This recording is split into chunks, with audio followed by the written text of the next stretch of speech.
Welcome to the BigMuddy podcast. I am your host, Drake Dury, and this is my co-host, Luke Eisenhower.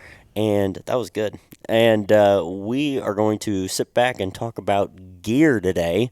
It's something that we talk about in our private lives together. It probably dominates about 90% of our conversations. About No, 80. yeah, it used to be 90. It used to be 90. It used to be 90, probably now we 80. talk about random stuff. Yeah, just very random. Because now we kind of got, the baseline of gear. Right. If we ever were setting up a bigger trip again, like a bigger new trip, maybe like Alaska or something crazy, then we would start getting into the gear nitty gritty. But if we have something we have to run by one another, we'll do it before we go out on a trip. Generally, it happens about a month out when we're cramming and junk. But so today we're going to be talking about gear. But before we get into that, I just wanted to say that on the website in the show notes, there will be a link to, I think I said that wrong.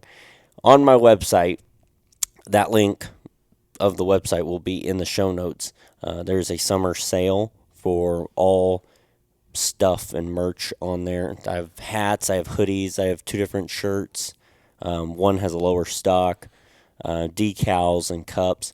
There's just going to be a sale across site-wide. Also, I have started doing website design. I started that up a month ago or something like that.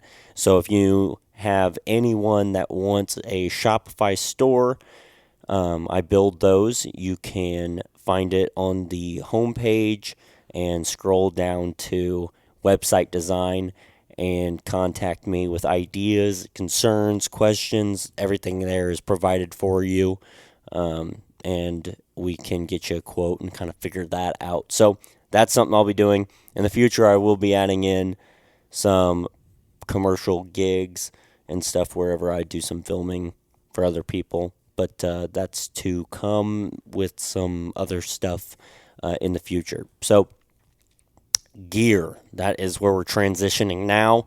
I really hope you guys liked the last podcast covering all the bases of what it looks like to get out, travel, and stuff. And we did talk a lot about gear last time. Yep. And a lot of our conversations will be about gear. We really are gear-centered and kind of figuring out what you need and buying the right stuff first so you don't have to buy a bunch of different things. So we're going to jump on into gear. This is based off a September elk hunt. I think that's a good place to start. Once you get a baseline for your one backcountry elk hunt, you can kind of just add things. Because I would say that that's kind of a base. Yeah. Because it's in September, it's warmer. From there, you just build onto it. So as we go through, I'm going to actually talk about the things that I had before in my hand. If you're watching on the YouTube, you're going to see I have a piece of paper, and I have 2 pieces of paper, front and back, bunch of gear. I'm going to tell you guys what I had in the pack before and why I changed.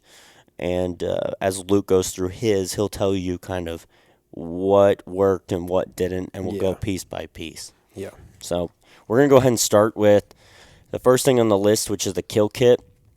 This is really only important when you kill something, except for the paracord, which we use for our hanging of our bear bags if you're in bear country. Yep. Grizz country, that is. In black bear country, I wouldn't even care at all to hang. Really? No, I don't care even a little bit. Okay.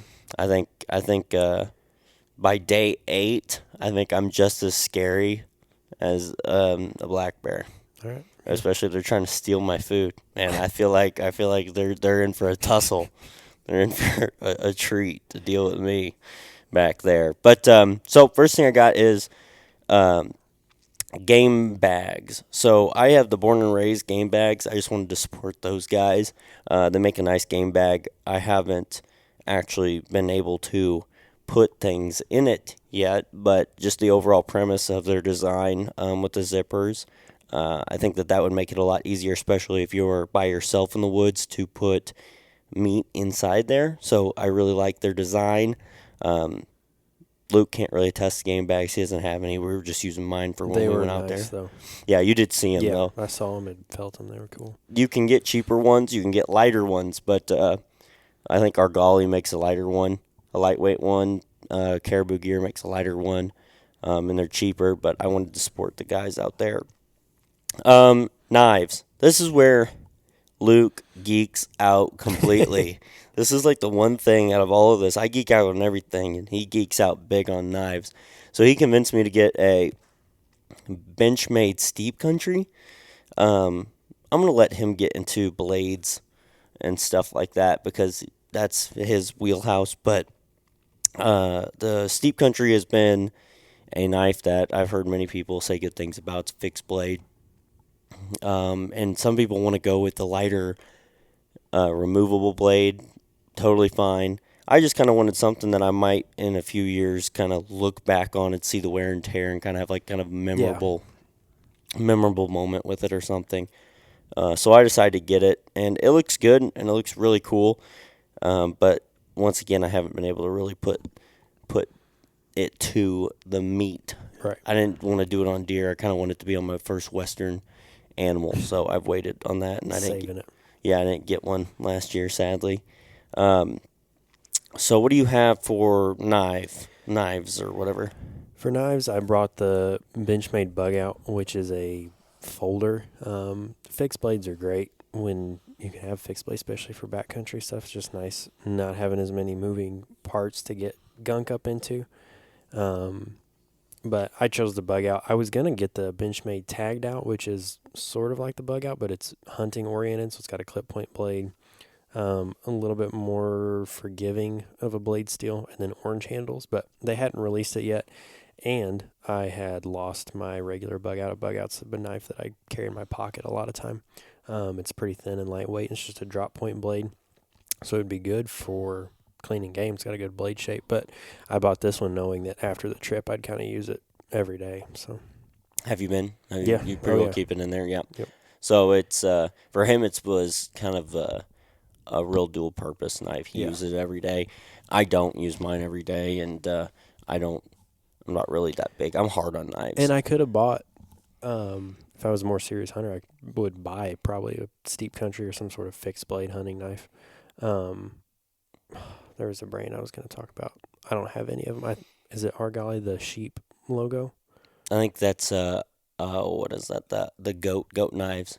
Right? No. It was Argali. Argali is the sheep. Argali sheep. Yeah. Okay. Yeah. I think those are the knives I'm thinking about. They've got the skeletonized handles. Yeah. Fixed blades. That or it's those goat knives. Those goat knives are pretty. One of the two. I looked at those for a long time before the trip, but then I realized if I ever elk hunt, it's going to be with you. So, like, I probably don't have the reason to spend that much money on one. So That's I just true. went with the Benchmade.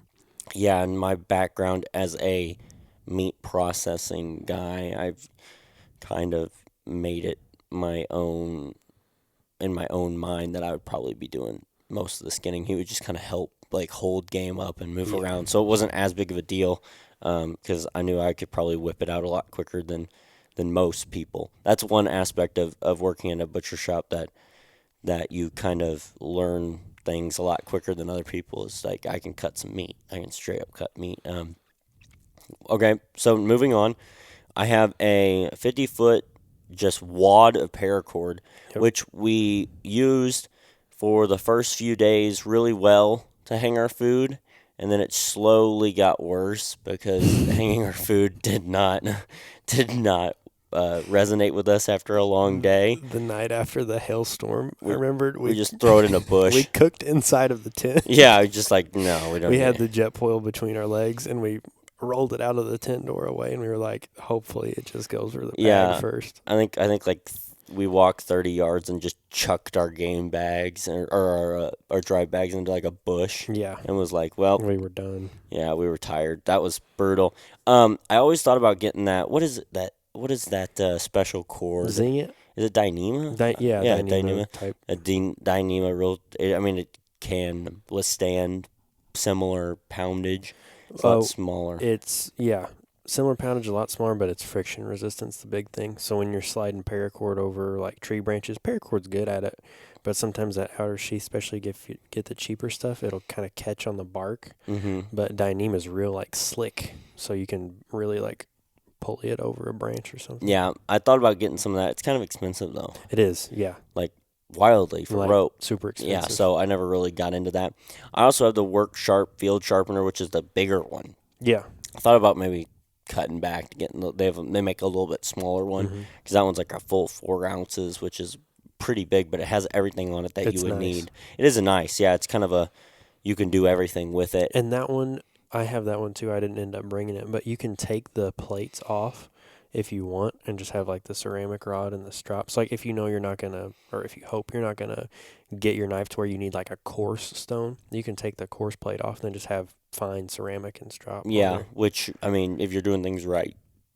I will say that there is a spot where not mechanical, but replacement blades are kind of nice in a sense because you can just get gnarly with things and just feel nothing about it. Mine, it's like I'm going to feel like, I got to kind of somewhat baby it, whereas like... If you go through and like hit the dirt and hit a rock or something, you're like, ugh. Yeah, whereas the other one, I just kind of just stab in and just start going. Start cranking on it. Yeah, I do kind of like those for that reason, and they're lighter. So, I mean, for some people, it's a better option.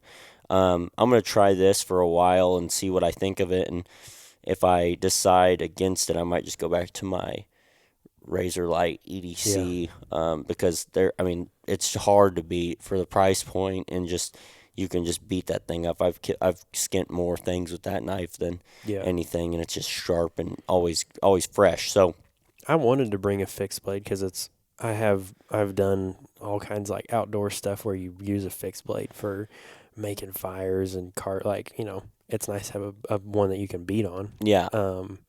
But just out there, I didn't really need it. And like the mornings that we built fires, especially out west, it was super easy to get a fire without, I don't think I cut anything. I used my bug out to scrape some sap off of a pine to like get an accelerant type from the sap, but I wasn't like Rambo splitting wood and stuff like that with a big fixed blade. So go into that. Let's take that little tangent down talking about building fires, because honestly, in our Montana trip, fire was huge on the last few days just because we were so soaked. So kind of give that little tip away about how easy it was kind of to make fires. What are your feelings before I say that? What are your feelings on fires during elk hunts?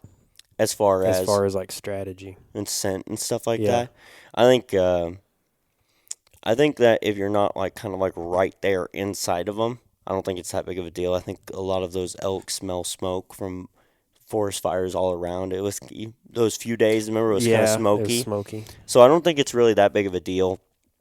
I wouldn't go down into like the thick of it of bedding area and just light up a campfire. Yeah, I wouldn't do that. But where we were at in our day, those elk were heading back to bedding areas, and we weren't really in a bedding area. We were on not the right slope and all that sort of stuff. But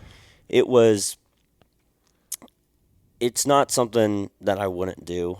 I'm all for it, especially in the instance where we're at, or if you're glassing and you want to set up a little fire next to you to kind of warm up while you're on a point. I think that's awesome.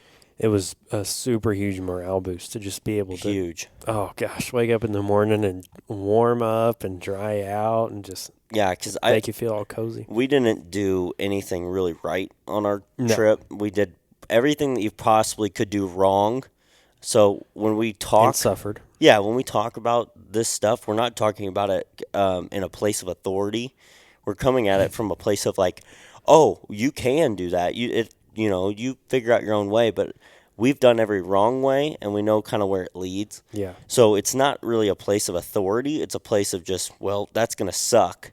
And we'll be back after the next hunt, I'm sure, with loads. It'll be the same thing all over again, just new mistakes. Yeah, we'll find what works, but then we'll also be beaten down brutally. So that's just kind of how that went. And I think the next... We'll probably do a two-part episode or three-part episode talking about the whole trip after we go through this gear, because I kind of wanted to give an idea of that. So your thoughts on fire. Anyways. Or not thoughts, but how it went. Out west, it was super easy to get a fire going, dude. It was the whole woods was soaked because I mean it had a storm, but I guess not to the core. And that pine, so many dead pines laying around. Oh my goodness! So yeah. pine wood burns easily, and then every pine tree has sap dripping off of it from wounds and just from growing and the bark cracking. So I went around and I literally got a cupped handful of like dried sap, which that stuff's like gasoline. Yeah, I mean it's crazy. I mean, lit that up, boom! It was like 5 minutes. We had like a super good fire both times. And we were in a thunderstorm like the night before. Straight up. It was soaked. Everything was soaked. Yeah, it was still easy. Yeah, so it was. I know how wildfires start out there. Yeah, that's another. Yeah, if you start a fire, you better put it out. Yeah, and you better keep an eye on it because I can't imagine if it was dry. Yeah. All that grass out there, man. Oh, yeah, it would be insane. You have to really put water on it. Watch it. You got to build it, find some rocks, like a rocky area, so you're not in a bunch of dry grass and just burning the whole field down. Another quick tip is when you're putting your gear up to dry, Luke knows where I'm going with this.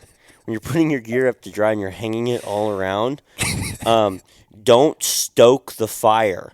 Because when you put embers out in the air and they get to your nice quilt sleeping bag or your quilt that's all down, those embers have a funny way of just burning right through everything. You'll have that. Yeah, and you don't want that for your tarps. You don't want that for your things. No. And I look over. I went to like go to the bathroom or something. I come back. And Luke is just, I'm talking like Shadrach, Meshach, and Abednego, just flat out, just fanning this fire with everything he has. I was cold, man. Yeah, he's like cold. Well, like I'm looking up. He's looking at the fire, like trying to get it all fired up, and I'm looking above the fire, and I'm just seeing literally like the gates of hell, just straight up enter my quilt, like just straight up. Just everything goes straight to my quilt. I mean, I have like 5, 6, 7 pinholes. I have ducks in my pack when I pull it out later on. And he's over here dying. But no, it was close to like if he would have fanned it anymore, it would have looked like I murdered a family of ducks. I mean, it was interesting. Yeah, you gotta watch that. Yeah, he's over here holding this thing back, dying. I'll share a little story about you. You got lost while I was building that fire. You remember that? Whoo! Yeah, dude, that was funny. Go ahead. Coming out now. We had camp set up. Probably a couple 100 yards from that water. Yeah. So we get up in the morning, soaked, frozen, worst night of our lives, and we go to get water. And I'm like, I'm going to go back to start building a fire. And you were going to go look at the wallows, I think? Yeah, walk down a little ways. So I go back. I start scraping these trees, getting sap off. I'm snapping branches, just like my life depends on getting this thing going. Absolutely. It's like 20 minutes. It's like 20 minutes roll by. I'm still getting wood, probably close to 30. Start closing in. I'm getting this fire going. And I'm like, all right, we got some flames. And I realize, I'm like, Drake's been gone for like a long time. A long time. And we were right by the trail. There was a trail next to us. I'm like, well, surely he didn't get lost. And then off in about, 70 yards the opposite direction of our camp, I hear, there's owl call. There's no owls in western Montana. There's not an owl. Drake, I'm over here. I'm not doing a stupid owl call. He came back. I said, where'd you go? He said, well, I got lost. I forgot to pin camp. And to be fair, everything looks the same. Everything. It literally looks the same out there. It was, and I was like, I just was walking around for like 45 minutes. I was like, wandering. I'm just lost. I know I was within 100 yards of him. The owl call was the best part. That's what got me. I was like, what does he think? Why would he? There's no, I knew he would know because there's no owls out there. We didn't hear an owl first at all. So, all right, we're never going to get through this. No. So we're going to zip through this next section. For miscellaneous gear, I have an iPhone 7, or That's dumb. I have an iPhone 13. I don't even know where I got that from. iPhone 7. Yeah, I You have live in the Stone Ages, bro. Yeah, dude, I live under a rock. I have an iPhone 13. I have the Peaks Pro trekking poles. I was using the Mountain Smith ones, but I switched up from a Nemo. We'll get to this. I switched up from a Nemo tent to a Cimarron, a Seek Outside Cimarron, and they needed a center pole. And I just kind of trusted these like half carbon, half aluminum poles a little bit better. They're a little bit sturdier. Yeah. They're slightly heavier, but I just kind of trusted them a little bit The better. Mountain Smith were crazy light, and you didn't have any problems with durability. No. But every time I'd feel them, I'd just be like, oh. Yeah, like, they're just flimsy. I figured I was going to get a shaft through my arm or Yeah. something like that. And if I was taking the load that we were Right. going to have to take, I'm kind of worried about. We didn't have problems, but it was disconcerting. Yeah. So then next up on the list, and you use just regular aluminum Walmart ones. I had Walmart trekking poles, which aren't bad. Which honestly. aren't bad. No. They were phenomenal. Actually, they're a little heavy. They're heavy, but they're man, sturdy. They're sturdy. I liked them. And then iPhone 13 Pro and a pistol.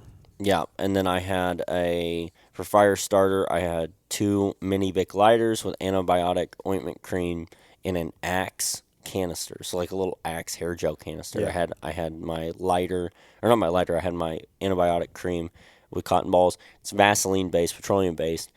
Yeah, that's a little hack I like to do. You've heard of like the petroleum jelly and cotton balls fire starter. Just do it with antibiotic ointment, and you can use that. You know, if you put tape over that, you basically have a Band-Aid. Yeah, But it's still a good fire starter. We did that, and it worked really well. We never had to actually use it as a Band-Aid or anything, but it was good to get it started. It worked just fine. I had a whistle, a wind checker, toothbrush, travel toothpaste, toilet paper, a whole roll. I want that to be known. A whole roll. I totally recommend that. If you're one of these people that know how much they want to do that, I think you're dumb. No, don't do that. I think you're dumb. I do too. After what I tried, man. Yeah, man. Because you might know what you need for day-to-day use. What you don't expect is like so much dehydrated food and whey protein that your body just doesn't react. You don't expect a full cleanse to just smack you on the side of the mountain. Yeah, and like I remember there's times where Luke was just like, I just turned around and his eyes were just big. His eyes were just huge, and he was like, dude, keep walking, man.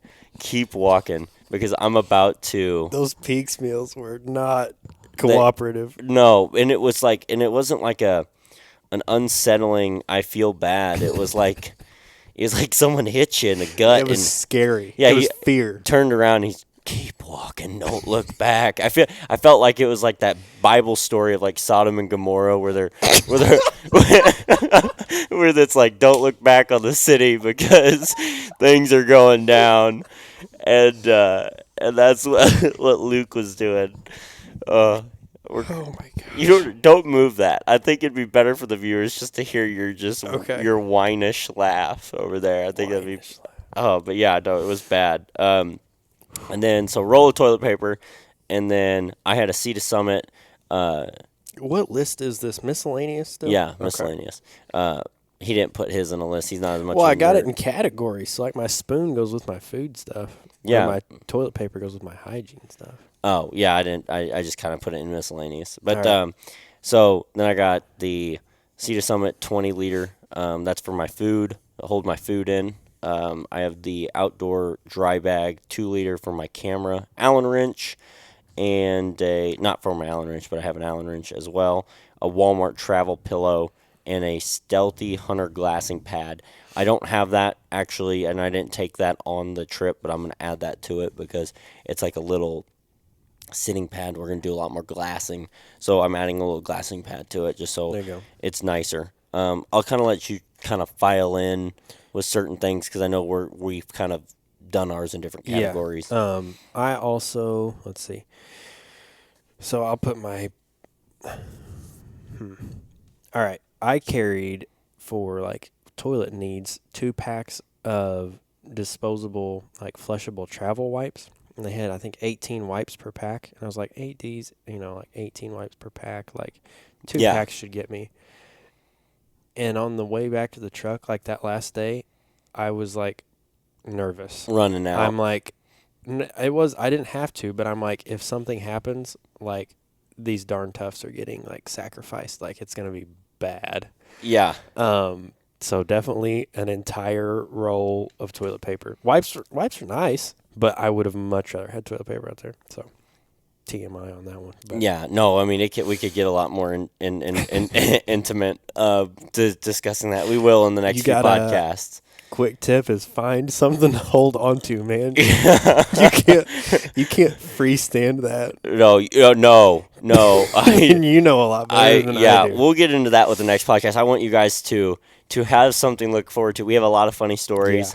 Yeah. Just to travel out there was unreal. Like travel back was unreal. So we'll get into that. We'll have like a 2-3 part next up. So but miscellaneous, I had in my first aid kit, I had that waterproof cushion tape on like a gift card. I just wrapped it around, but I also had some Gorilla tape that I'd wrapped around a gift card just because I liked it, and I planned on using that as a patch for my sleeping pad if it popped on me. And I had the same paracord, like he said, maybe Kevlar or Dyneema cord might be better for hanging stuff, but had an extra Bic lighter. I had an extra little gasket for the Sawyer filter. They come with one if you have a Sawyer squeeze, so I had an extra gasket, emergency whistle. I had and then extra batteries for my headlamp. I guess you'll get to headlamp and phone battery and stuff in a minute. So yeah, that's pretty much, I guess, all I had in. Yeah, like your miscellaneous and junk like that. Yeah. We'll go move on to first aid. First aid is something that I think for most people kind of get overlooked. I would definitely up my first aid if I was hunting solo. Yeah. Because of just like what that, kind of implies. But what we ended up doing is we took, I call it cushion tape. It's kind of like Leuco tape. Mm-hmm. That can create a Band-Aid with those cotton balls that we mentioned earlier. That can just tape something up, a cut. Then I have 3-inch gauze. I have 2 packages of 3-inch gauze, kind of stuffing something. If I have to, I have a Cat Gen 7 tourniquet. I would not go without a tourniquet. Mm-mm. I think that's just kind of dumb. Yeah. I mean, there's a bunch of people that don't have tourniquets, but I think that would be kind of not smart, just knowing that you could get a really bad gash on your leg from falling down something. Tourniquet and know how to use one. Take a Stop the Bleed I want to take a Wilderness First Responder course. Another one? Didn't you already I've taken Stop the Bleed, which is great trauma training, but Wilderness First Responder I've heard has a little more about because Stop the Bleed, it's like tourniquets and packing. So it's like arterial bleed either on an extremity or in a body cavity. Wilderness First Responder has a little bit more about, if you have a fracture and like here's... Yeah. And so that'd be good for us to take. But. Yeah, it would be. It would be really good for you to really study more of. Are you hearing that in your headphones at all? You hearing any static? No. Okay, good. All right. And then I have a Tylenol 16 Tylenol PMs, and then I had 8 Advils. Tylenol PM I just started kind of taking before bed every night. Yep. Just because I thought maybe there would be a chance that it'd help me sleep. Because I wasn't really sleeping that well out there. When I say that well, I wasn't sleeping good at all. And the Advils were if you got like a headache or something was really kind of hurting, but the Tylenol was just kind of a relieve the inflammation that the day caused, And so I'll let you kind of go through yours. I think we had really similar. Really similar, yeah. Instead of gauze pads, I had a whole, like a pack of compressed gauze, like just the Z-fold gauze. So wound packing, or you can just crack them open and take a little bit out and wrap it around something. But same idea. And then tourniquet, I carried a SWAT T tourniquet. They're not COT/CCC approved because it's SWAT T stands for stretch, wrap, and tuck. It's basically an elastic band. So if you have to apply it to your own like arm, it can be a little hard. But they're very versatile, so I plan on using that. I can use that as a pressure bandage too. I can take that wad of gauze and kind of hold it on with the SWAT T. You can fashion it into like a splint if you had to. You can wrap it around your body, and then you can use it as a tourniquet. But definitely, if I was going by myself, I'd definitely have a cat or a softy wide that you can use one-handed and keep that on your like pack belt or something. Just because you never know, slipping on a knife or discharging your pistol or getting attacked by a bear or something, anything. Keep you alive long enough for the Zolio team to get you out. Definitely. I had gloves. I could have used them like if we killed something. I just keep them in my trauma kit because they're nice to have. If there's something that you kind of want to touch, but you don't want to put your fingers in it because you're not really washing your hands out there, if I had to help you, I don't really, mind, but it's nice to have gloves. Band-Aids, I had some small and a couple large with the idea of backing them up with that tape. So, like, if I got a cut, you can, it's nice to have a Band-Aid that's kind of pre-made, but then you can put that tape over it and really that locks it in. Yeah, for sure. Makes it waterproof. Some Neosporin and some alcohol pads for cuts. I had that waterproof cushion tape that I used on one of my toes, and it worked really well. I was impressed with it. And then meds, I brought ibuprofen for swelling from altitude and then also injuries. I brought Benadryl because I have allergies and I didn't know how it would be out there, but I didn't end up using any of those. And then I brought Pepto-Bismol tablets. So the idea behind those was I hope they weren't like Imodium is fine if you're having stomach troubles, but it works by stopping everything. And I didn't want to we're going to be out there for 8 days. I can't, that's not sustainable. No. But Pepto will help your stomach kind of if you're having just kind of rumbly tummy. Yeah. But I took a few of those after those peak meals, but that's brutal. I don't think the Pepto-Bismol really helped. It didn't. I think the Imodium. I need to take Imodium next time. Yeah, I think the Imodium might have done it. Although, if you would have started taking those on day 8, I'm afraid that day 10, on the way back, we would have never have gotten home. I think that would have just kind of came back in force. Yeah. You would have just been delaying all the inevitables, and the inevitables were quite bad on the trail. Yeah, yeah. Yeah, okay, so we're going to move on to camp. This is where it gets a little bit more fun. We kind of get out of the little odds and ends. I had a thumb toothbrush and toothpaste too. Yeah. I don't know when you're talking about that. Yeah, he had one of those tiny little ones that... It worked great. Yeah. I thought it was great. I got it. Garage Grown Gear gave it to me free when I ordered the CNOC bags from them. And it's it looks like your thumbprint and then a toothbrush head on it. And I was like, this little gimmick thing. Yeah. And then I used it. I'm like, oh, it works. Pretty nice. Yeah. I just got a travel one at the convenience store on the way out. And it worked really well. So that one wasn't that bad. Camp. I'm excited about camp because there's some changes. I had the Hornet 2-person Elite. Hornet Elite 2-person. Yes, and so it was really a 1-person, even though it says 2-person, which everyone kind of understands that. It's kind of an unwritten thing. It's a 2 double wall shelter. Has the fly and it has the internal net. I didn't like it that much at all. The problem I was experiencing with it is, there's a handful, but the condensation on that was wild. There was a lot of condensation, and with it being so tight, condensation, you're going to kind of have that with everything. But condensation's easily fought when you have more space. Yeah. If you're not rubbing up against the wall, it doesn't matter if the wall's wet. Yeah, it doesn't matter if the wall's wet. And when it's that tight and you're trying to sit up or move around or kind of halfway shimmy some clothes on or whatnot, it just would shake and then it would just rain on you basically. And I was just so sick and tired of that. I got so wet because of the condensation in that tent, even though it was a double wall, which everyone says, oh, that's better. It's it was so close, the liner, the net was so close to the fly that net would end up getting wet, and it would just be holding water in the net. So I had problems there, had problems with the size.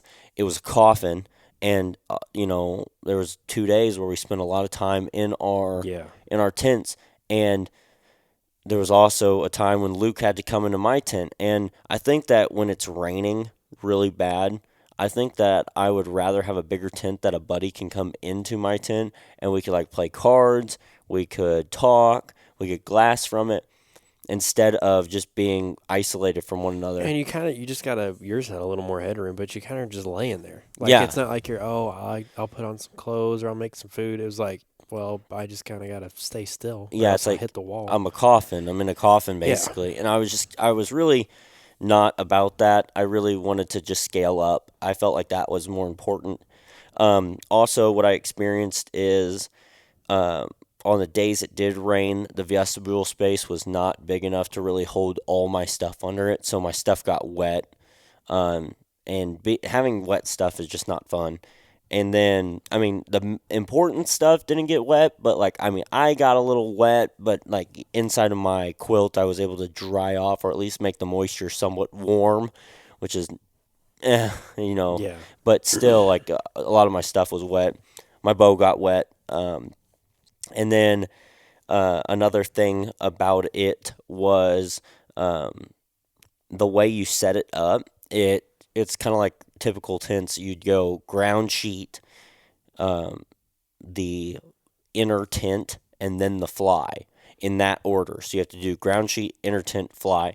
And when it's raining, that's a horrible way to set up a tent yeah, because if it's raining and pouring like it was, you got to put the ground sheet down, which then gets the ground sheet all wet. And a lot of those tents, they say that their floors are waterproof, but it's not like truly waterproof. It's water resistant.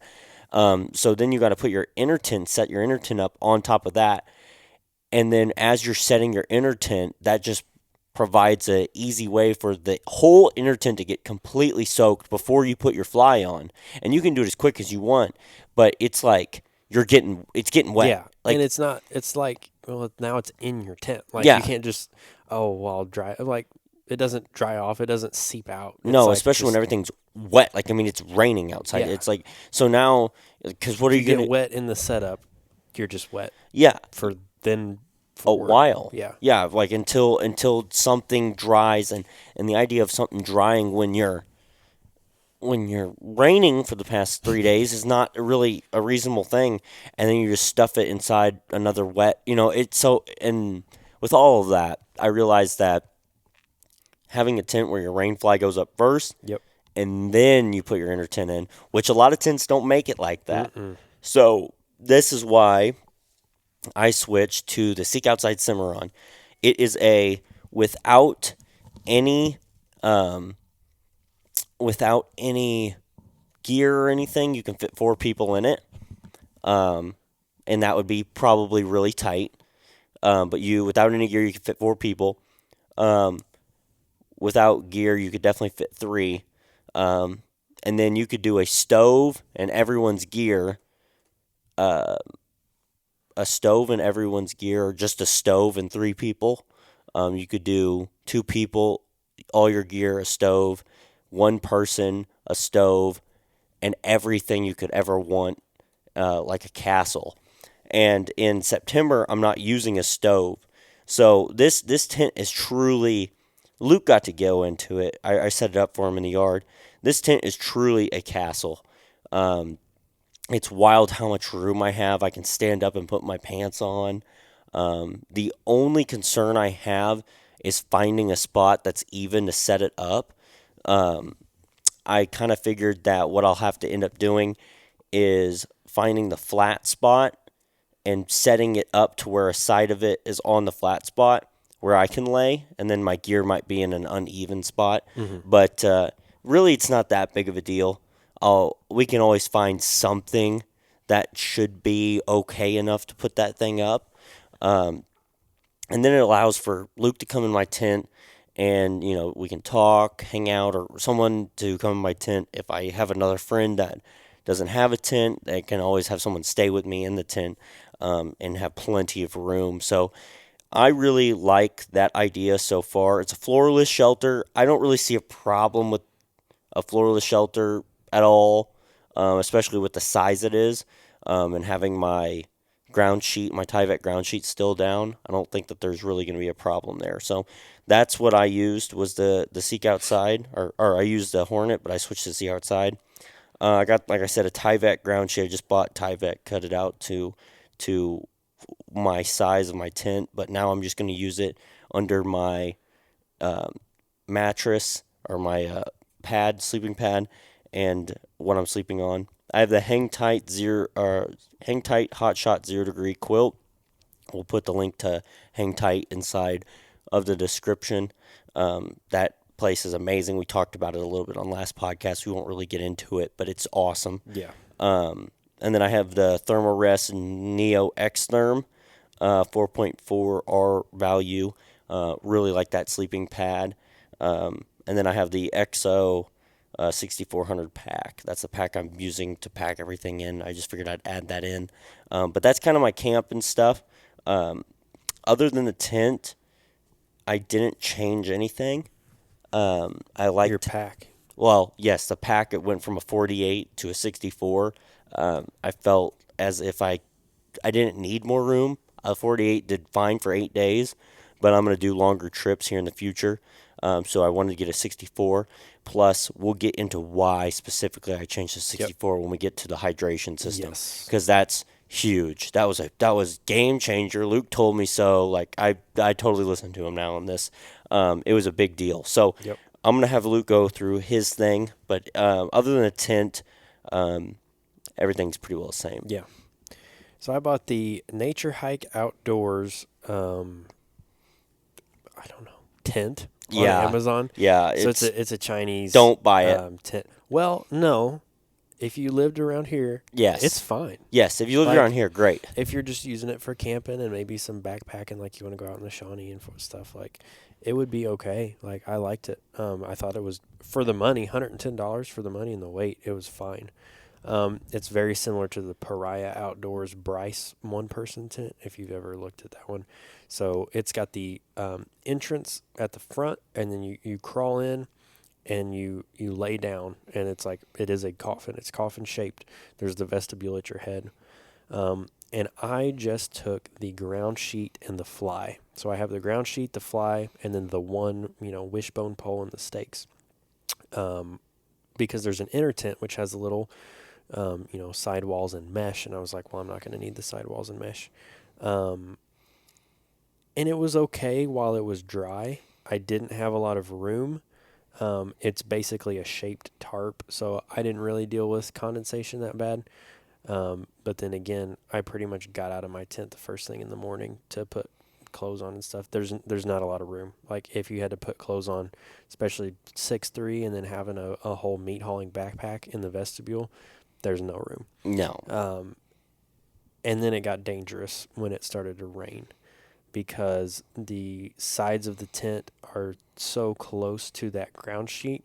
There was no margin of error, and you're laying, I have probably 4 inches on either side of my pad of grace that I can move. And then there's rain, like after 4 inches, like there's no separation between you and the outside world.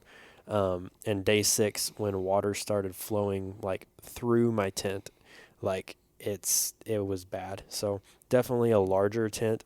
Larger would solve a lot of problems. Yeah, because you can just get further away from the outside. You can just get further away from the wall. Which is that's it. I mean, that's the biggest thing. I don't care if it's wet outside. Just don't be close to the outside. Be inside.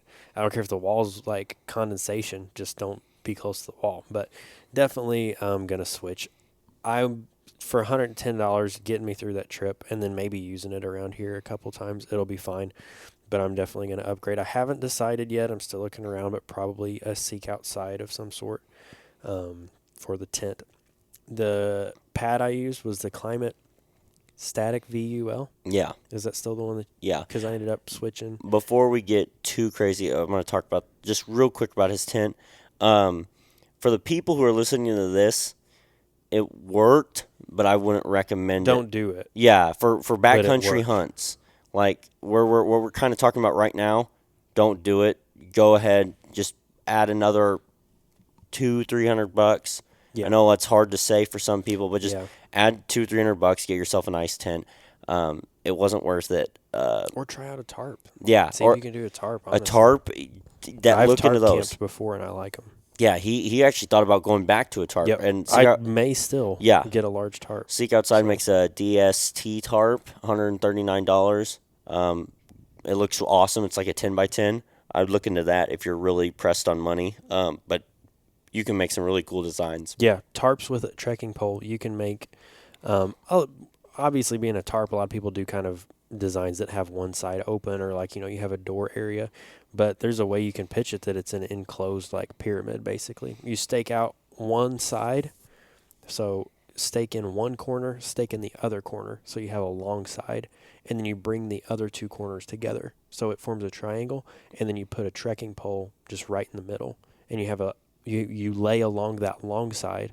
And then the triangle side is your vestibule. Yeah. And it's completely enclosed. And if he gets one, we'll do a video. Yeah, I'll show you. But so yeah, don't tangent. No, you're good.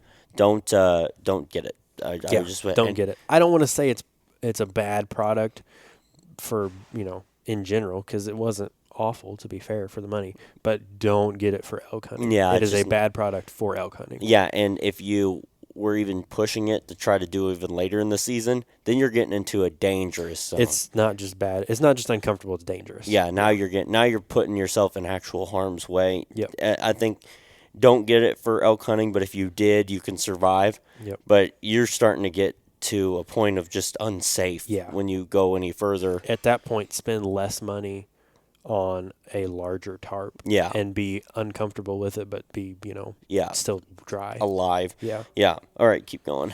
And the pad was fine. The pad I was using was the Climate one. It was fine. I didn't get cold. So honestly, I didn't get cold even though the R rating was pretty low. But I'll probably end up with the Thermarest. I was wanting to try the Climates because I'd looked at them for a couple of years, and I had never used an inflatable before. I just used closed cell foam, which is not really an option if you're using a quilt. I didn't think it was the most comfortable in the world. I also just didn't sleep well, period. And if you are unable to sleep at night, it makes whatever you're on uncomfortable. Yeah. Like if you're just laying there awake, it's like, well, you're not comfortable either way. I thought it was fine. Again, you can totally do the Climate, but I would go ahead and get the Thermarest because you're going to be more happy with it. Yeah, and it's a wider, which helps. It's wider, yeah. Wider and longer. I didn't like having my pillow off the pad and then having it slip on my ground sheet. But and then quilts. Gosh, favorite piece of gear on the trip. It was the best piece of gear. It was the one thing that brought us safety and comfort and happiness. Yeah, the hang tight. I will be the biggest advocate. I would love to get an affiliate link. Dude, you gotta start. Yeah, I would love to get just an affiliate link and just do something like that. If he wanted a place to sell them, he could sell more through me. I don't care. This guy makes the best quilts for the money. Period. Like, I mean, it's amazing. It is dumb how good they are. I got the Heat Seeker, which is the 20 degree, and I got the Ground Dweller out on like you did. But I'm always mess up the ounces. I think it's 23 ounces. Yeah. It was $160, and it was warm. It's not a 20 degree rated quilt, so you're comfortable at like 35, 40. It was like, 20 degrees is when you might start getting cold. Like it was warm and it was comfy, and it has a double layered foot box so my feet stay dry, and it has straps that attach to my pad, and I loved it. Yeah, the only thing I used to run a down sleeping bag. It was like 3 pounds, and my feet got cold. And this was just not. This was way lighter. Like they're 20, incredibly light. Mine was 25 ounces. 25 ounces. 25 ounces for a 0 degree. 16 ounces is a pound, if you don't know. So for a 0 degree bag, that is insane. That's light. So I was getting 0 degree quilt, or I had a 0 degree quilt, and it was like 25 at night, and I was sweating. Yeah. So, yeah, that's just a testament to how awesome these things are. And my feet never got cold. They were unbelievable. That was the best piece of gear. Yep, by far. And then I had the Walmart travel pillow. Oh, yeah. For my pillow. I also forgot to mention I had a big dry bag for my food, just as an accessory. It was a 40-liter dry bag. It's made out of sil nylon. I don't remember the brand. Yeah, it was just kind of something. And then I used the Mystery Ranch Metcalf backpack. Gotcha. All right, well, let's move on to the cooking system. Okay. This will be a little bit quicker. I was just using the regular Jetboil flash. I had I started out with the 110 or the 100, whatever it was, MSR fuel canister. 8 days. I don't want to worry. I'm just going to throw the 250 in there. Not really worried about it. You kind of consume it as you go, and I can kind of rest assured knowing that I'm going to have something to cook. So I'm just running the 250 from here on out. And then I had the Sea to Summit Spork, the long handle spork, which are awesome for the peak meal. I mean, everyone uses them. Yeah. Just get it. And like I said, the Flash, which was really nice to be able to kind of take my Jetboil and just move it all together because it's a connected system. Yep. Some people like things different, and I could see their argument, and I might change, but I'm happy. And the only thing that's downside is it does take up more space than what Luke's system was. So I'll let Luke get into that. I like the pot sleeve on yours too. That's super nice to have. Yeah, because you can just manhandle it, Right. I used a Toke's titanium pot/cup. It's a 750 milliliter, and it'll mess with an Nalgene if you end up using Nalgene bottles. We didn't, but and it's got a lid on there, so it helps boil faster. Used the Sea to Summit Spork. I said I might bring 2 of them when I did my gear video. I just brought 1, but I have since lost it. Like I said, I probably would. Yeah. So I'm gonna have to buy another one. Put duct tape on the handle, like orange duct tape, or tie it to I don't know. I lose those things so bad, but they're amazing. They are the best. I think they're the best things that they have. Everyone uses them. Yeah. I used the MSR Pocket Rocket 2 stove with fuel canisters because that's what I already had. If I would go back, I'd buy the BRS titanium stove on Amazon for $20 and dumb light, It's like 1.6 ounces. Yeah, it's insane. Jetboil's awesome. I like it. I don't have anything against it. I had the MSR Pocket Rocket and it worked fine. I used the cup also as my eating container, which you did too. You ended up doing it for oatmeal. Yeah. Which I hated. Yeah, I don't know. It worked okay, but like if I wanted to make coffee with breakfast or something, you're eating out of the cup that you boil in. So,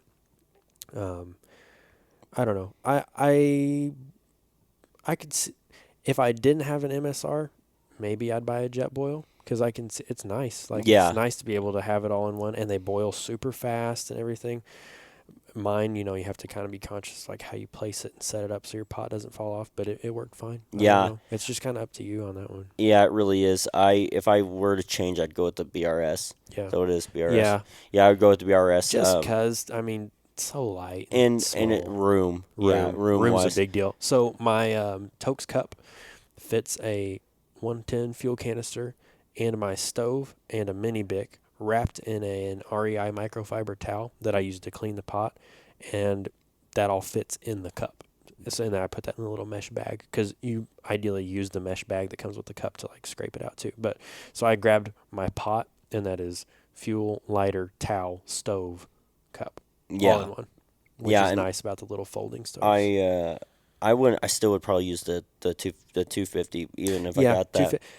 Do you remember if I went through a full canister or not? I don't think you did. I don't think we tried not to boil that much. We tried not to boil that much, and I remember I brought 2 canisters, 2 110-gram canisters, and by the end, my one was pretty much done. But I don't think I went through both of them. I just went through one. I think you could totally get through it. But definitely just bring the 250. Yeah, I think I'm just going to bring the 250 because we're going to talk about food on a podcast coming up.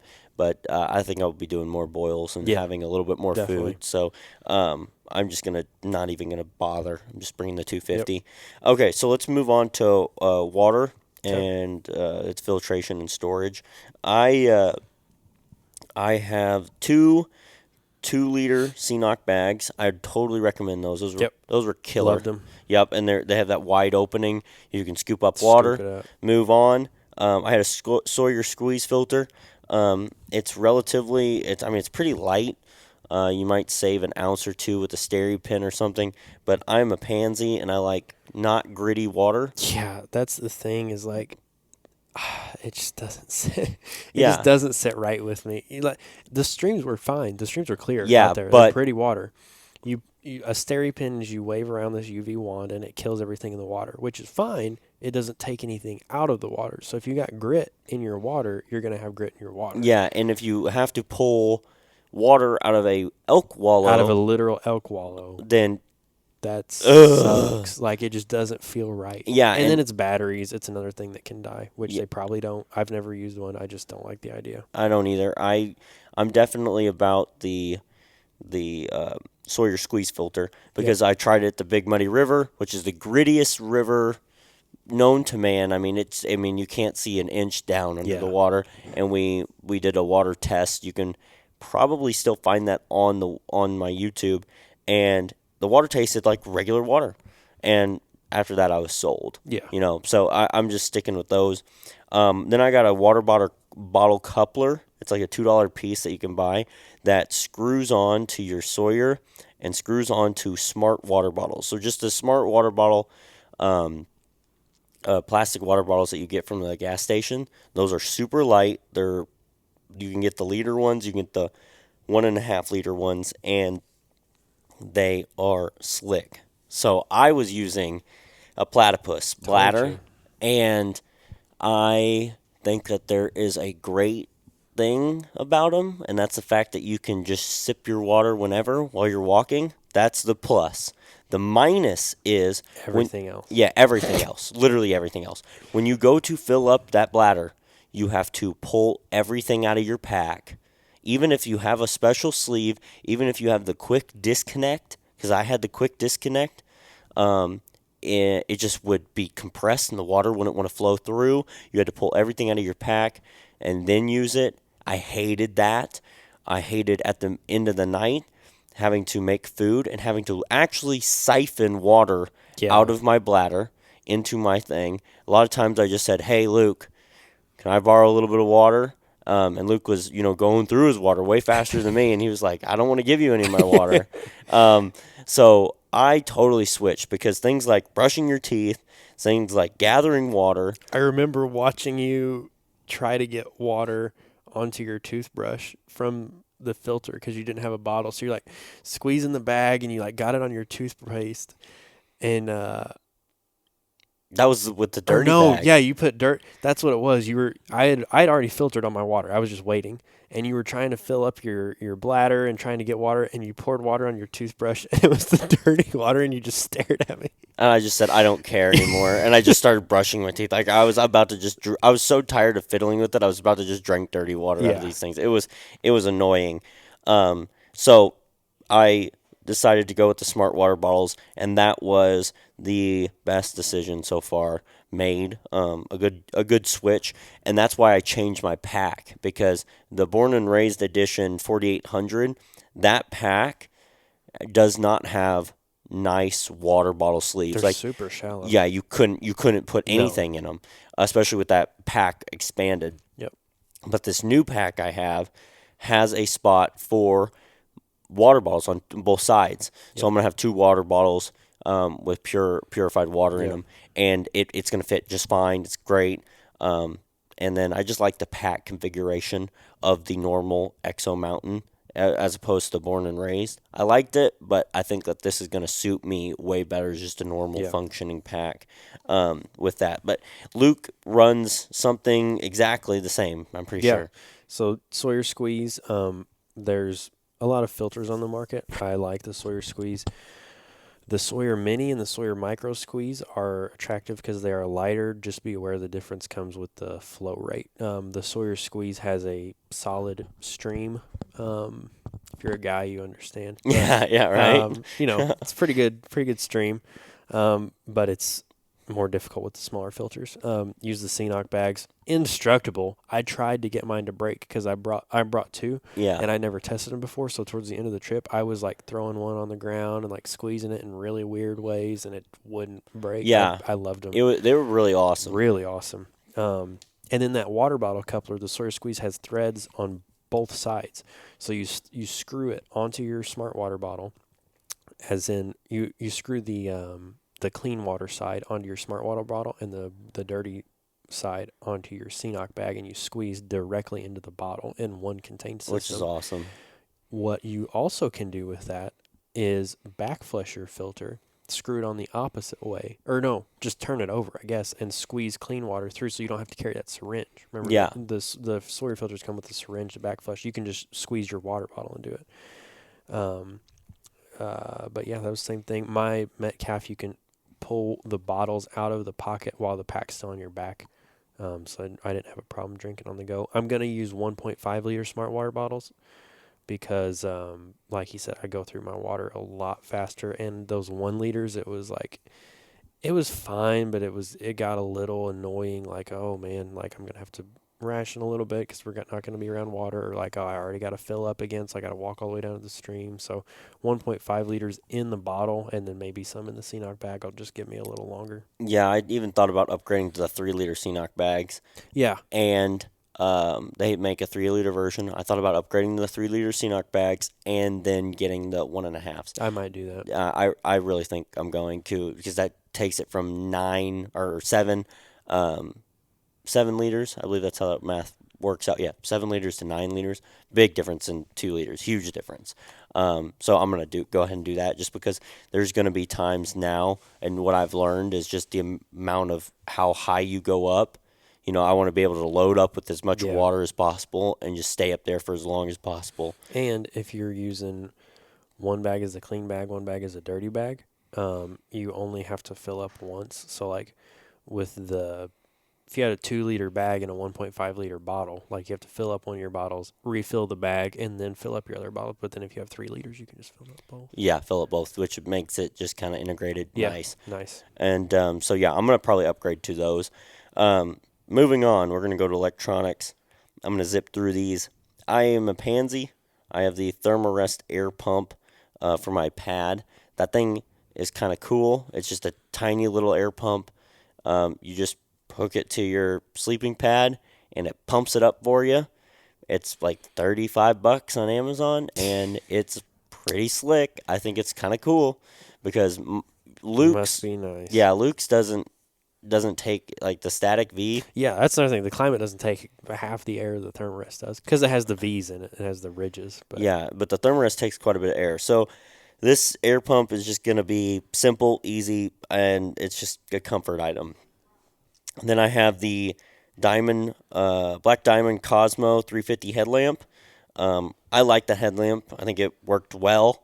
Have no problems with it. I've used it through turkey season too. It was great. Anchor 20,000 mAh, a milliamp hour portable battery charger with an Apple charger. I have the big blue solar panel. It's the 28 watt one. I didn't take that on the trip, but I'm taking it on this one. And then I have 3 AAA batteries for just random stuff. My headlamp, a Zoleo GPS satellite communicator. That thing is awesome. Totally recommend the Zoleo. A lot of people have the InReach. Heard great things about it. Zoleo's a little bit cheaper. Worked really well for me, and everything that I needed to do. Had an SOS button. Was able to text off my phone. Yep. So it worked well. I had a GoPro 8. I had my main camera, which is a Sony AX33, and my camera batteries. That all added a lot of weight. Luke ended up carrying a lot of not batteries, but the camera a lot of times and stuff. But not everyone's gonna have the camera. But I'll kind of let Luke kind of go through, and then I'm gonna come back and talk about the solar panel, because I kind of noticed something about it that I don't really like on my last trip, but we'll kind of talk about it here in just a second. I had the 3 AAAs, like I mentioned, with my miscellaneous, just as backup batteries. Use lithium. They're dumb expensive now. Lithium batteries are insanity. Mm-hmm. But if you're buying them for an elk hunting trip, get lithium. They do better with discharge and leaking in temperature or in prolonged use. I had a 10,000 milliamp hour battery bank. It was I don't remember the name. Anchor and Nitecore are the 2 best battery bank makers, in my opinion. Goal Zero makes good ones, but I would have probably brought a 20,000. We came back to the truck a couple of times, so I was able to charge my phone, but if we weren't able to, I would have wanted some more battery. I just use my phone for pictures and stuff like that because there's no reception. But and then I would also buy an individual Zoleo that I can have with me for messaging, and then also SOS. But for future. Yeah, for the future. I just had batteries, battery bank, and I used the Black Diamond Spot. that has become my favorite headlamp in the world. That thing is incredible. I love it so much. I love the different functions and the interface. One thing I will note, I think Black Diamond makes a version that's just like the Spot, but accepts it's the size of 3 AAAs, but it's a rechargeable pack. I would like that so that I could carry like my maybe even a larger battery bank, but not have to carry spare batteries. Yeah. You know what I mean? Just be able to recharge it and just have one thing instead of like 3 AAAs, then you have to throw them away. And I think that would be a worthy investment. But I love the Spot headlamp. And that's all I had. I had a little dry bag that I had so that I could throw my phone in it. Yeah. So this Big Blue solar panel, for some reason, I didn't realize this, but it doesn't hold power in it. It just charges, which is, I found, what most of them do. But my thinking was, is I would just, hook it up to the outside of my pack open, let it charge throughout the day, and then as I sleep, go from one side, charging things or whatnot. But actually, it's going to have to be more like glassing, while I'm glassing, having it charge things while I'm glassing, having it open, or having it open on my back with it touching, or like having a cord reached around. Yeah. So it's a little bit less valuable. I will say that the Anchor 20 milliamp hour thing did really well, and of course we're running it on airplane mode, which if you weren't running it on airplane mode, you would run out of battery charge so fast. Yep. And you'd have to have like a 40,000, like it would have been ridiculous.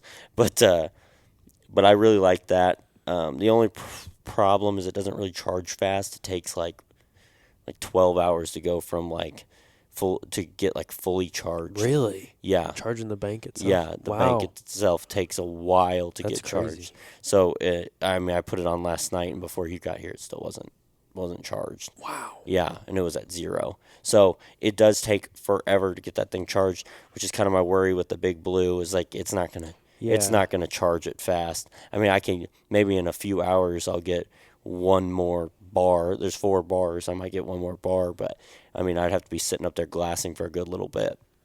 So that's kind of the worry there, but it's not really that big of a deal. I have a separate section that says if in bear country.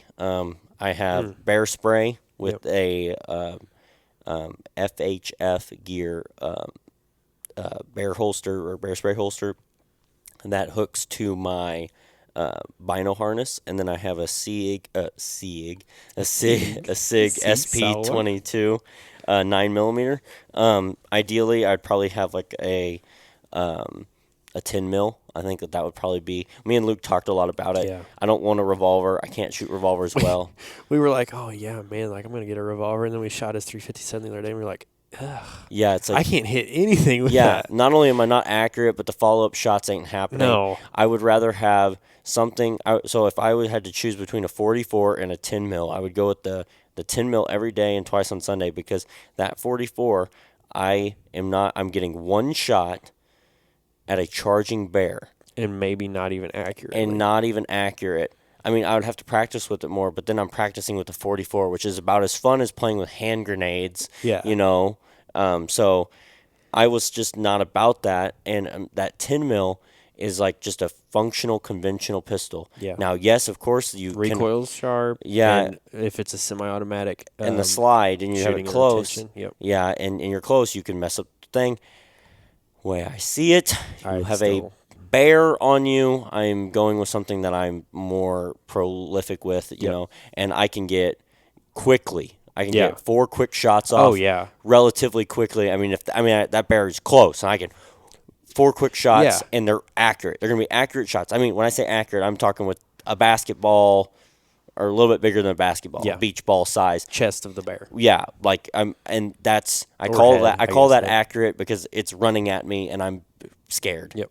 So that's what I'm doing, but I don't think the 44 would be a good option for me because the follow up shot is not happening with the 44. It's just not.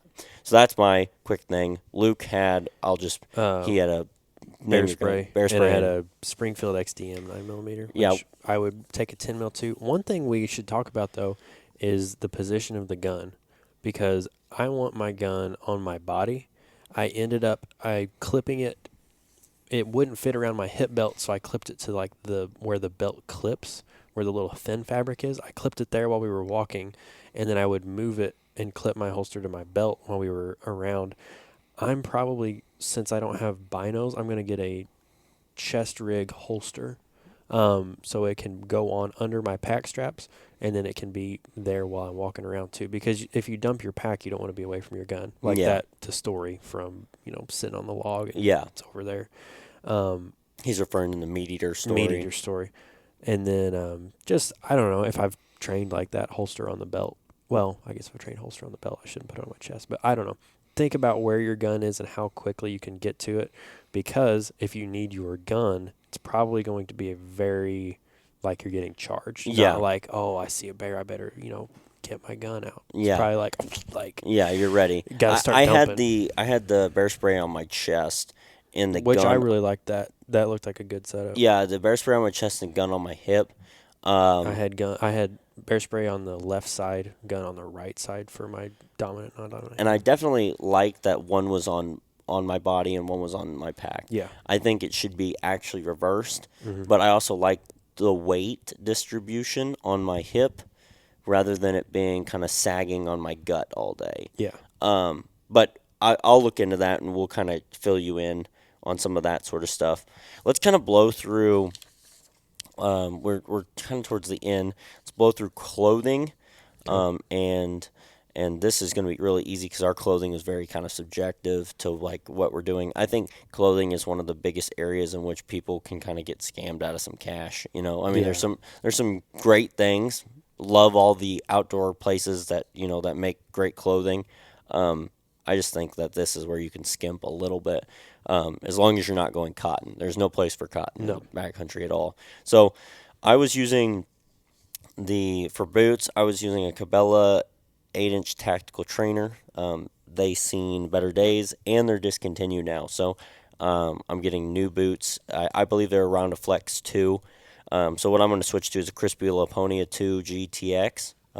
It's like 1.2 pounds per boot, which is insanely light. It's Flex 2.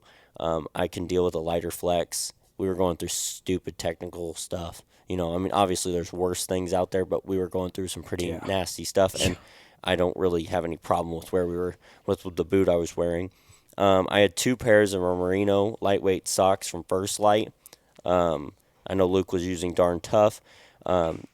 Merino socks. Get them. I would have 2 pairs because you're getting wet. I mean, just something's going to happen. Get one wet, you can switch the other one. Or it's just nice to switch pairs of socks throughout the thing. I only took 1 pair of underwear, and I was wearing the Reebok Walmart synthetics. Work really well. Take 2. Yeah, you can. I will say 2. Yeah, Luke takes 2. I don't take 2. I take 1. It had no effect on me. I've wore those underwear one time for 11 days in a row. They're fine. There's nothing wrong with them. What if you have an emergency, though, man? I mean, you could, but I can generally move pretty quick to get some clothes off, So, yeah, I just take 1 pair. They dry really quickly, so sweat wasn't really a big deal. And they remain, in the same position that they were when you took them out. Like cotton or like merino might sag towards the end of the trip. These are synthetic. They remained everything tight, ready to go, and that's important. You don't want anything getting a little... You don't want to be crossing a deadfall, and you're like, whoa, I got to reposition. Yeah, you don't want anything loose. You don't want swinging. Nope. You just kind of keep it nice and tight. Yeah. I had the Old Tom flyweight turkey shirt, same thing I wear in all my turkey videos. Lightweight shirt. It's synthetic, wicks quickly. The wicking part of things became really important. Yep. I would not go to a merino outer shirt, just thing. I'm not really about it. I wanted that wicking thing. Maybe it was colder and you're not going to experience much rain. Maybe if you're experiencing snow, I understand where you would go that way. But rain, the wicking, I just like the wicking. The second best thing of this whole trip was the Wrangler stretch cargo pants. Yep. $23 at Walmart. I think they've gone up just a little bit. They're still under 30. Yeah, but they are indestructible. And they are comfortable. They remain cool colors. Yeah, remain their stretch. They have like earth dark tone colors, and they wick quickly. Yeah. They're a great awesome. pant. There's not another pant out there that I would really go for. No. Because I mean, for the price that you Not can for buy the money. yeah, for the price you can buy these, you can buy 5 of them, and you can feel no guilt in absolutely brutally destroying them if you wanted to. But I haven't destroyed it. Yeah. But you could, yep. And you'd feel okay with it. I have the Spectre Sawtooth hybrid jacket from First Light. It's a merino jacket. I bought that. Talks about not spending money, and then I got the First Light. Yeah, I got that one because I wanted to use that in my setup. I am getting First Light stuff for whitetail hunting because sitting in a stand, I feel like that's a big deal. Out there, you could have used a lot of different things for that specifically. You could have used a puffy. I might get a puffy next time. I was looking at the Black Ovis puffy pant and the puffy jacket for in colder seasons, and they're great price. They're priced really well, like $139 or something like that. Ain't for bad. a puffy. Yeah, it's a welded seam. It's not a stitch seam, which is different. So welded are not as durable. Right. But I wouldn't use them as a walking around. I would only use it to, like when I'm sitting and stuff. Yeah. So I was looking at that. The hybrid jacket, Sawtooth jacket, did great. I had a Mossy Oak rain jacket, cheap old rain jacket. I mean, I think I paid like $130 for the rain jacket and pants. I did not take pants, rain pants, and that was the dumbest decision I've ever made in my life. Luke didn't take rain pants either. Again, the dumbest decision we've ever made in our lives. Second dumbest decision was we didn't take gaiters. Gaiters are the best thing, hands down, since sliced bread. I love gaiters. I wore them all this year for turkey season. I probably spent 35 days in them. Probably put, definitely probably closer to 300 miles on the gaiters. During turkey season, I had the Peak Stormcastle gaiters. They're awesome. They will be in my pack for every other hunt that I ever do. The gaiters are amazing. And then I had a green beanie. I think that may have been cotton, actually. I don't really know what that was, but it was just a green beanie. Really like it. And that was my whole clothing system. So I'm gonna have you run through yours. Yeah. You had a little bit different. I also use the Wrangler cargo hiking pants, whatever. They're amazing, phenomenal. Boots, I had Merrell Moab 2s. They were fine for me for what we did. I would definitely recommend, better boots. But we talked about that on the last episode, so I won't get into it. But they were fine. I had darn tough socks. I think they were a midweight, if I remember right. I had 2 pairs of those. One on me, one in the pack, and then I also brought a pair of just like some looser, kind of fluffy smart wool socks that I had, just because. I brought 2 pairs of underwear as well, synthetic boxers that I like. I liked having the security of an extra, especially once I started eating those peak meals and stuff. Yeah, it got a little dicey there for a second. Dude, I was so scared every day. It was just fear. Every time I sit down to eat dinner, I was just sorrowful. You knew what was happening. What was coming to my body. There was a time when Luke started to worry because unlike it clotted me up, and it would be days. And Luke was like, "Dude, are you okay? You're storing this." And then next thing you know, it would hit me, and it would always hit me in the worst possible. Like on the side of a mountain.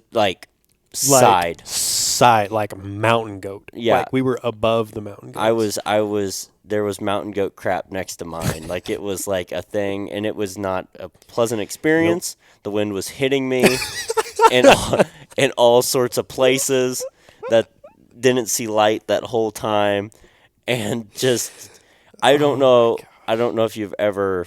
This is gonna get detailed, but I don't know if you've ever tried to do a wall sit, and then try to just dump your inner intestines out. It was not fun. It was not fun at all. It was quite painful. My quads were on fire. My hands were on fire because I was like back bracing. If you're watching this, you're gonna see that like I was kind of like doing a wall sit, but I was like back bracing because I was on like a 35-degree angle. So like I was basically standing up. It was just Y'all got to skip this part. it was an awkward positioning. I've never been contorted like that in my life and had to get some stuff out. Dude, everybody talks about the Pilgrims. Oh, imagine not having air conditioning. I'm like, dude, imagine not having a toilet, man. Yeah, that would be rough. I noticed that whenever I'm at home and I like kind of like look at my phone or just kind of like sit back and kind of like like for some reason the bathroom is my time away. That is not how it is in the woods. It's like the fastest I've ever gone to the bathroom. You have to get out of here. Yeah, it's like your underwear jumps up and touches you on the shoulder and says run. It's like it's not fun. All right, let's move on. I had a I think it was a Gander Mountain brand synthetic. It was just a long sleeve synthetic shirt. That's the one thing I would put more research and thought into is just like a long sleeve T-shirt that's camo. I'll have to figure out mine was synthetic but had mesh under the arms, and that got uncomfortable. Oh, it did? It did. Yeah, I didn't like how it felt because I didn't have anything between my skin and that. Yeah. Got uncomfortable. Merino or synthetic, I'll have to see, but I would opt for one that's more consistent in the construction. And then I used a Killick midweight puffy, their Sportsman's Warehouse brand. I loved it. It was really cool. It's not a puffy jacket. They call it a midweight puffy, so it looks like a hoodie jacket, like a lightweight sort of, like a mid layer, but it's a puffy material. It's Primaloft insulation, which I'm really a fan of. And it was super light and it was super comfortable. It had a good camo pattern, and then I used their Killick, I think it was the Axiom rain jacket, which is a little heavy, but I also liked that because I used the puffy in conjunction with the rain jacket in the mornings, as like we talked about that in the last episode too. It's a windbreaker. It's an extra layer just a barrier between the cold air and the warm air that you are storing inside of your other layers, and that worked really well. I had a fleece beanie for the nights because your quilts don't have hood like a mummy bag. And then I also had a lightweight fleece layer that I don't think I used. Yeah. Because I didn't know how cold it was going to be. Yeah. I think that just stayed in my pack. And fleece is kind of iffy because you get that wet and it's never going to dry. Yeah. But his stuff I was definitely really jealous of. I like that puffy quite a bit. Yeah, it's sweet. That's what kind of got me thinking about getting these other puffies, switching that out in my gear. Yep. Because I kind of like that way that shell was on the outside, and it's warmer, about the same weight, and I just think that it would provide more insulation. Rain pants, just bring rain pants. Gaiters. Yeah, those two things. If you don't bring those two things after we're telling you, you're ignorant. You're like us. We thought we needed cut ounces, count it, dude. I would take rain pants and rain or gaiters in my pack in New Mexico. I would take it to the Sonora Desert. Yeah. I would take it in any place that I would take it to places that haven't seen rain in years, because I'm done. That was a bad enough experience that I'm like, dude. I went to El Paso, Texas on spring break, and I brought a poncho in my day bag. Yeah. And my girlfriend was like, "Why are you bringing a poncho?" I'm like, "No. Yeah. No, I need it." At this point, we have PTSD. We have PTSD from that trip. So like we hear thunder and we start shaking. I remember sitting. It was like a week after we got back for class, and it was raining outside, and I just skipped. I just skipped class. I just looked at the window, like out the window, and I just saw the rain. I'm like, I'm not going out there. I can't do it. Like it was like I just skipped class, and I was texting. Luke was in the same class. I'm texting him, I'm not going to class. Like I just couldn't do it. It's not happening.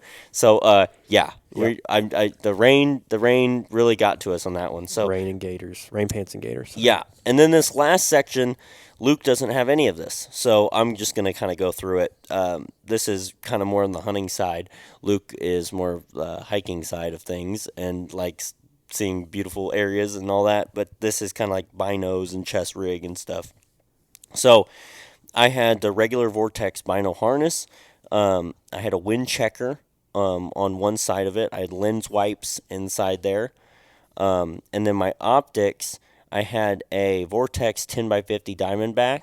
The Diamondbacks are actually really good for the price. I really like them. I had a Vortex Impact Rangefinder 1000. If you're doing rifle hunts and other stuff, I can understand where you get a longer ranging distance. You get the 4,000 where you can range a mountainside for 4,000 yards. That's all, whatever. It was cheaper for me to get the 1,000, and I do most of my hunting in Illinois, so it's really not that big of a deal for me. But I did need a rangefinder, and that one does the angle compensation, which is very important. And then the rest of this I did not have while I was out there, but I'm adding to it. I realized on this trip how important glassing was. I think we should have gotten really high glassed and then got on the elk and then called. I think that would have been the much more appropriate option. So that's how we're going to take it this upcoming season is get high from a glassing point, find them, get down in them, then call to them. So I decided to add a Slick Pro CF 733 carbon fiber tripod.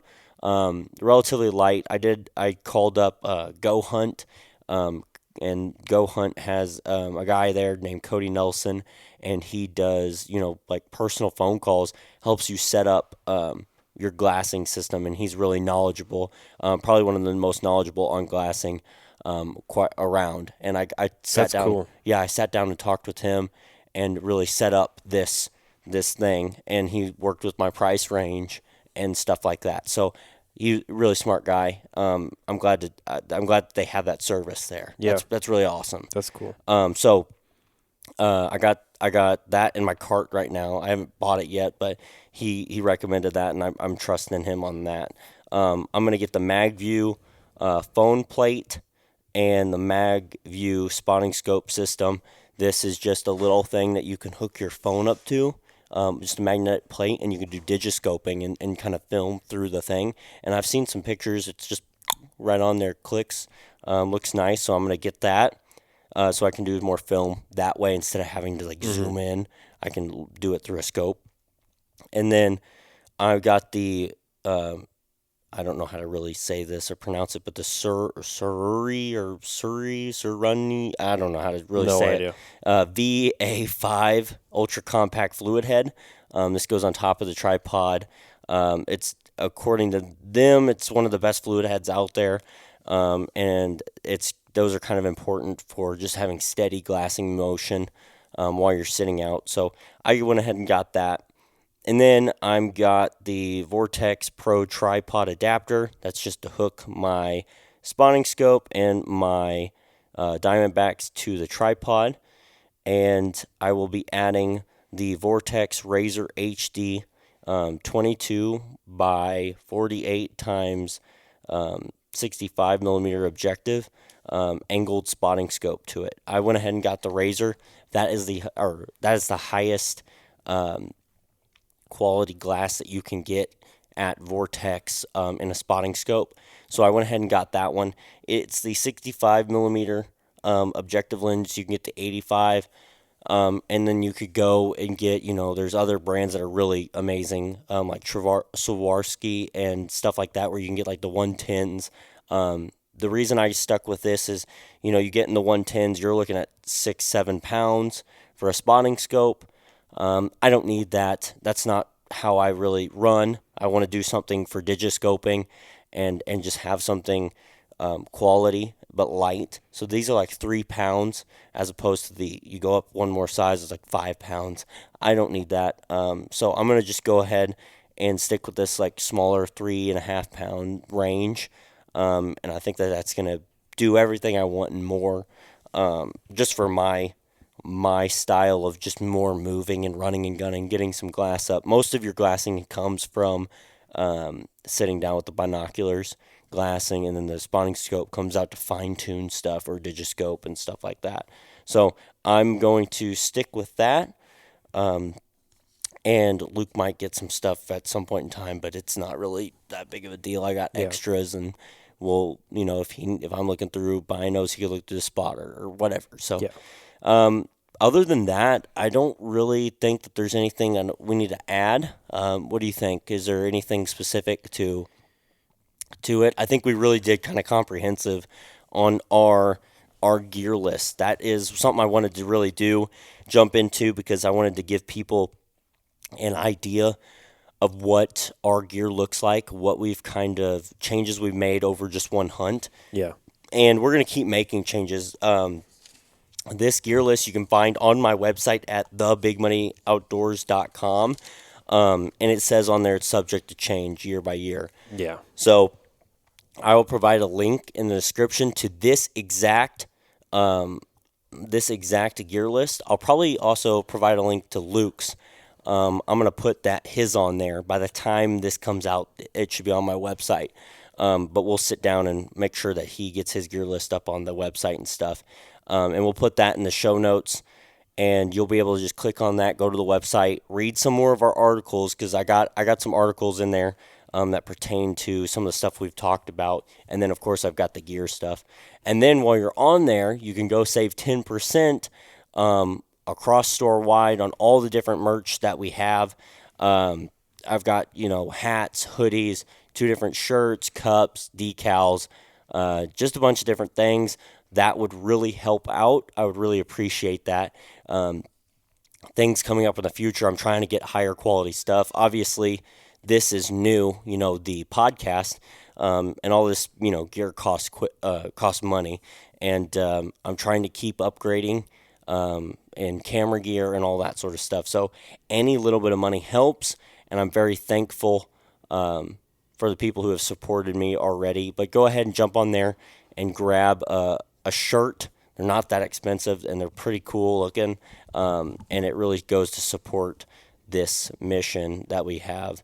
We're coming up on the hour and 35-minute mark, so we've done a long one, and I am excited to finally sit down next time, talk about the trip itself. So excited. And it's going to be funny. It's not going to be that's going to be entertaining. It's not going to be necessarily educational. I mean, it can be if you take it, but it's going to be just everything comical adventure. Yeah, it's just a comical adventure because I just see things through a lens that I don't think everyone necessarily sees things through, and I just want to add some entertainment to that. And Luke got to witness it. He's very logical, put together, and I'm logical as well, but I tend to throw a spin on certain things. And me and Luke were just sitting there having a blast. So the morning of day 8 in the tent. I don't know if you're talking to the camera or narrating to yourself, but it's 11 a.m. We've been trapped in the tents all morning in the rain, and I hear from Drake's tent, "You're probably wondering how I got myself into this situation." Yeah, it's like that broke me. He's just laughing. Yeah, he just started losing it, and I thought it was great. There's a chance that I was talking to myself. You did that quite a lot. Yeah, you just started talking things out. All right, well, we're gonna go up here, and I'm like, I don't. Yeah, Luke was not in my conversations. I'll just follow. Luke was not in my conversations.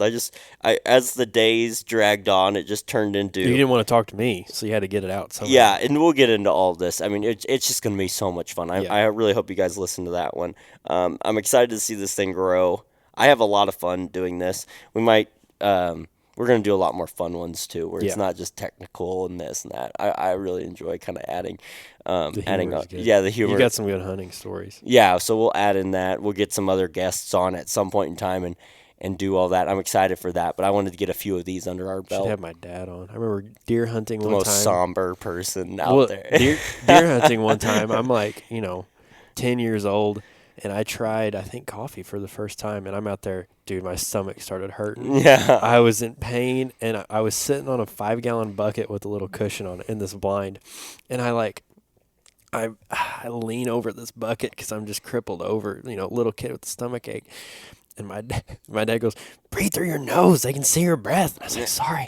And I'm bent over, and I feel something, and he's resting the gun on my back. He's like, "Hold still if I have to shoot." And yeah, there's a lot of good hunting stories. Oh yeah, there's always some good ones. So we'll have some more on, but I think this is it. And thanks for watching. Check out the website. Check out the show notes. You're going to have a bunch of links in there. It's going to help you out. But this is wrapping up the BigMuddy podcast. And hope to see you next week.